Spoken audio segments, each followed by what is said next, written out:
एक बार की बात है, एक बूढ़ी दादी पार्क में सैर कर रही थी और बारिश होकर अभी हटी थी। इतने में उनका पैर कीचड़ की वजह से फिसल गया और वो गिर गई। अब वो उठने की बहुत कोशिश कर रही थी पर उठ नहीं पा रही थी।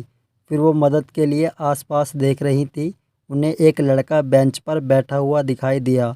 वो लड़का भी उन्हें देख रहा था पर उनकी मदद के लिए नहीं आ रहा था।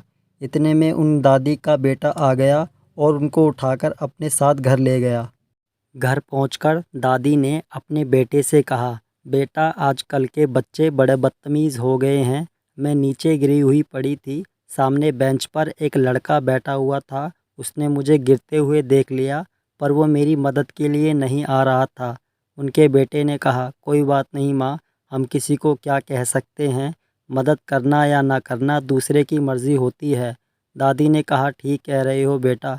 कुछ दिनों बाद दादी फिर उसी पार्क में सैर कर रही थी और सामने से वो लड़का बैसाखी के सहारे से आ रहा था।